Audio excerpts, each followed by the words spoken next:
madaxweynaha jamhuuriyadda federaalk ee Soomaaliya mudane Maxamed Cabdullaahi Farmaajo ayaa madaxtooyada Soomaaliya ee Muqdisho waxa uu ku qaabilay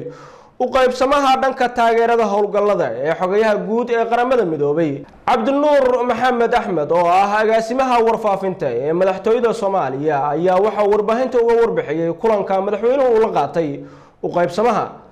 waxa uu tilmaamay inuu kala hadlay sidii howlgallo bini'aadamnimo Soomaaliya looga fulin lahaa isla markaana qaramada midoobay ay qayb uga qaadan lahayd haddaba waa kan agaasimaha warfaafinta ee madaxtooyada mudane Cabdinuur Maxamed Axmed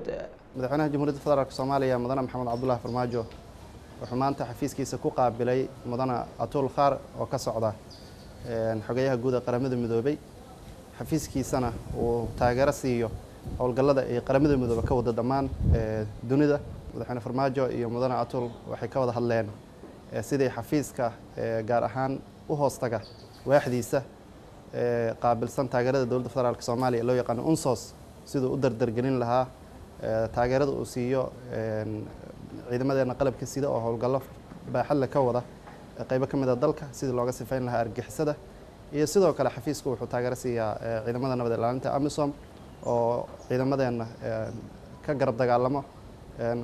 nagalana shaqeeya sidii aan u soo celin lahayn amniga guud ee dalka waxay kale ka wada hadleen dhanka shaqo abuurka United Nations ama qaramada midoobay waxay ka wada howlgallo baaxad weyn wadanka waxaanan madaxweynuhu uu kala hadlay mudane Atul sidii fursad loo siin lahaa shaqaalaha Soomaaliyeed loona kordhin lahaa tiradooda shaqooyinka ay qaban karaanna inaan dibadda looga keenin dad ajnabi ah fursadda iyo mudnaantana la siiyo waxa kale ka mid ahaa oo laga wada hadlay dhismayaasha qaramada midoobay ee wadanka ka sameeyay intooda badan waxay u badan yihiin kuwa aan waarayn oo muddo yar lagu shaqeyn kara taana in loo bedelo in dhismayaal waara oo dhaxal u noqon kara ummadan oo markii howlgalladoodii iyo howlahooda ay dhameeyaan u hari kara bulshada Soomaaliyeed oo looga faa'iideyn kara inay dalka ka dhisaan waxa kale ugu muhiimsanaa ilaalinta deegaanka iyo waxyaabaha la xiriira in aad loo xoojiyo waxaana kulankan uu ahaa runtii mid dhammaan waxyaabihii looga wada hadlay miro dhal ahaa